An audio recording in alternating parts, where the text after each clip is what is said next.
Hi, I'm Tové, your POTS bestie. Welcome to the podcast where science meets sparkle. Whether you've just been diagnosed or you're a seasoned spoonie, you're in the right place.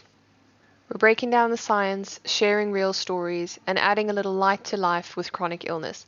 So grab your compression socks and let's get into it. As I'm recording this first episode, it's officially 6 years since my initial diagnosis. And honestly, I feel really privileged to be here. To be able to sit down and talk with you like this, to have learned what I've learned, and now be able to share it on this platform. Considering it's the first episode, I thought it was only relevant to share a little bit about my experiences and what I'm planning to do with the podcast. I know a lot of people don't like talking about themselves, and very similarly, I want this podcast to be about the science, a little bit of client information, and basically putting it into a way that everyone can understand. Every story has to start somewhere, and today I'll be telling you about the podcast and a little bit about my story. Think journal club meets slumber party. Science and stories mixed with some sparkle and silliness.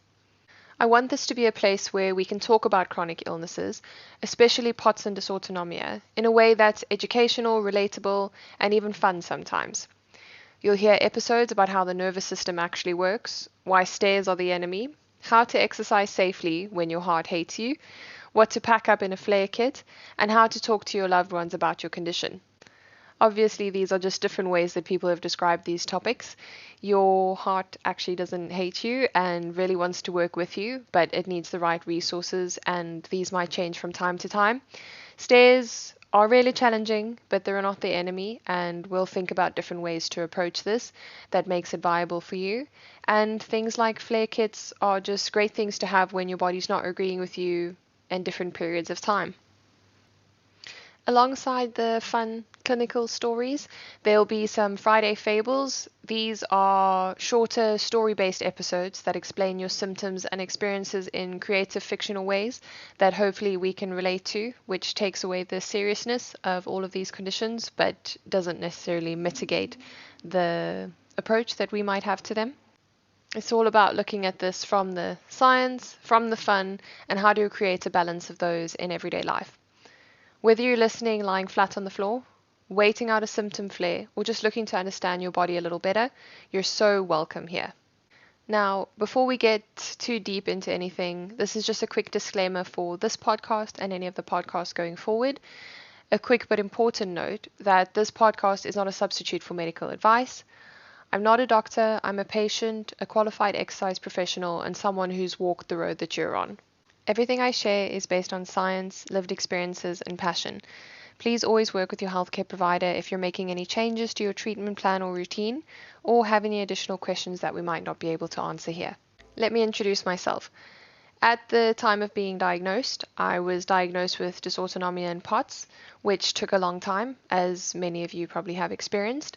At the time of being diagnosed, I was into my second degree, which is called biokinetics in South Africa, which is known as clinical exercise physiology around the rest of the world. It's a profession which focuses on health and wellness through exercise and lifestyle encouragements. Our primary focus is on prevention of chronic and non-communicable diseases, as well as the rehabilitation of injuries, post-surgeries, and different comorbidities.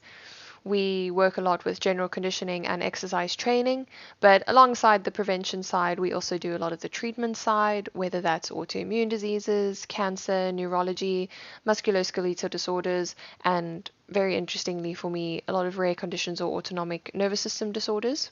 In our studies, we do a lot of the educational side as well as practical side, learning about the human body, anatomy, and of course physiology. We learn about how exercise affects these different systems, the benefits on the body, and how different diseases affect the body and can hopefully be managed through the use of exercise. Every individual is so different, and everyone's experience of different health conditions is so individual, and that's what makes what we do incredibly interesting, because we have to take the science, our practical knowledge, and apply that to every person that's in front of us. And interestingly, I had to obviously apply that to myself as best as possible with the help of a lot of doctors, medical interventions, and a lot of complementary therapies. So as you can imagine, I'm passionate about health for myself and everyone that I work with, as well as family and friends. I try to work on nourishing my body, moving daily, and trying to create a good balance in my day as much as possible with work, life, stress, commuting around London. And I'm a big believer in promoting this kind of behavior, but obviously living it as well so that you can be a good example to others. But as many of you know, this doesn't always work in that perfect balance, and sometimes life happens and things come into play that we can't control. But how we respond to those is often our best tool. I think it's quite fitting next to read a quote that I'd actually, or a question that I'd written in my book upon the time of writing it. The quote says, "Why is someone who is so healthy and takes care of themselves writing a book about illness? Surely they don't experience these chronic or serious conditions like other people do." And that's exactly why I wrote the book. And now, making a podcast. To explain how important taking care of yourself is, in terms of nourishing with food, daily movement, sun exposure, all the things we keep reading about, but to also show that sometimes we really have no control over what happens to us, and to hopefully encourage individuals with chronic illnesses that life happens, but it doesn't end there. In this episode, I'm planning to give a very brief overview of what I experienced with my diagnosis and leading up to it. I will be happy to dive a little bit more into it later on, but it's just to give you an idea of who I am, why I'm talking about this, and give you some more information on the actual condition. I still remember the first day that I realized, or I suppose came to terms with the fact that something was seriously wrong.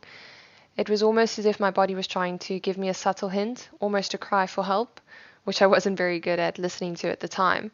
But I sat at my seat for my first graduation ceremony and was just waiting for my name to be called. And I remember thinking to myself, why are you feeling so anxious? Why is your heart racing? I don't usually get nervous for these kind of things. And a day that was supposed to be very happy was actually a struggle to get through. And a lot of people will experience this, but you start to question why you are thinking the way you are. You start questioning if you're actually unwell or if you're just, making it all up in your head. Leading up to this graduation ceremony, I had multiple bouts of being ill, and not the kind of cough, runny nose kind of illness, but feeling very unwell, lots of chest pain, lots of headaches, struggling to sleep at night, numbness and tingling, and all of the usual symptoms associated with POTS and dysautonomia. This is not something we covered in our studies, so I really had no basis for it at the time until I obviously learned about it afterwards. I had gone to multiple GPs, different doctors, been referred to cardiology, and had run through a series of different tests. A couple of symptoms I remember noting down was an erratic blood pressure that fluctuated up and down throughout the day with no apparent cause, chronic headache, difficulty concentrating or struggling with memory, feelings of malaise and fatigue, a constant anxious feeling, numbness in my arms and feet, periods of chills or pins and needles down my arms, legs, and sometimes face, stomach pain, complete exercise intolerance no matter what I was doing, considering I'd been pretty active up until this point. I had difficulty controlling my heart rate and always feeling like my heart was in my throat, especially when I was changing positions, so that postural orthostatic intolerance, which was accompanied by a feeling that I had this dramatic pounding of my heart, especially feeling it in my ears. And I always call this a party trick, but I was able to, if I lay down, count my heart rate. So if I was given a clock, I could actually feel my heartbeat so dramatically that I could count it automatically, which is quite funny considering in our profession we're monitoring blood pressure and heart rate all the time. I felt like it was a little bit of a party trick and I had to take some humor out of it. I had fever cheeks, the inability to regulate my body temperature, cold hands and feet, shortness of breath, and often a tight throat. Now reading this, and many of you listening will realize that these are very much the symptoms of the condition, but at the time I really thought that it was anxiety, especially since I was in my last year of studying for university.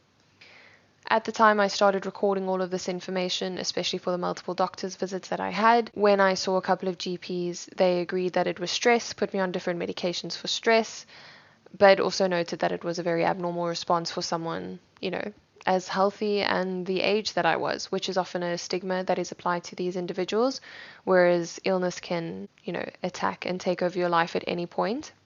Eventually, I was referred to cardiology, and this was treated in multiple different ways with multiple different diagnoses and not really seeing any improvement.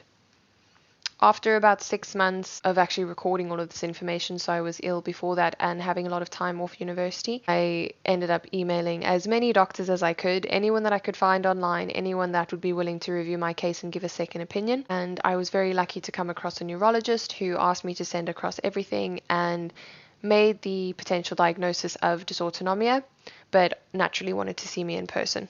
This was a game changer for me. I'd never heard this term before, and reading up on it, as we would naturally do after receiving a potential diagnosis, I learned a lot about it, and a lot of things started falling into place and started to make sense. Eventually, I managed to see the doctor, and on the same day, she booked me in to start with treatment within the hospital, which was the treatment I received at the time of an IVIG infusion, and this lasted for about 5 days. Since then, over the course of 2 to 3 years, I had multiple hospital visits to redo these IVIG infusions, multiple reassessments with the neurologist, and things seem so simple in hindsight. But, when she was doing the initial assessment, looking at my hands and knees or hands and feet and saying, well, you don't have any feeling up to your elbows and up to your knees, that's really strange. It's something you wouldn't have picked up yourself. As I said, I had noted down in my notes. It's really scary when a doctor actually says to you, well, that's not normal, and actually acknowledges that you're experiencing something and gives you a formal diagnosis. In addition to this, she made the diagnosis of POTS based on the cardiology reports and her own testing, and we started treatment for that with beta blockers and a varied amount of different other medications, which have since gone up, down, changed over the last 6 years. I was very lucky to have a good support system in terms of family and the doctor at the time. Since then, I've kept in touch with her, and she's been honestly one of the biggest parts of my journey. In a nutshell, that's a bit about my history. As I said, there's a lot more information about the different things that I went through, but that gives you an idea of my experience and why I'm here today. This all happened in South Africa, and since then I've moved to the UK and now work here as a clinical exercise physiologist. As many of you with dysautonomia, POTS, and other chronic illnesses know, navigating life with this condition makes everything feel a little bit different. From climbing stairs, to sitting at your desk, to traveling, to socializing, the world isn't quite built for us, but that doesn't make it a bad place. It's just about how we navigate that and make suitable adjustments for us and have some resources in our toolkit. That's why I wanted to create this space, a place where we can learn, laugh, and feel less alone, somewhere that makes our experience seen. Join me on this journey. Each week we'll dive into a mix of science and sparkle, covering the kind of topics that make your health finally make sense. Whether it's understanding why you feel faint when you stand up or figuring out how to move your body safely, we'll explore it all together.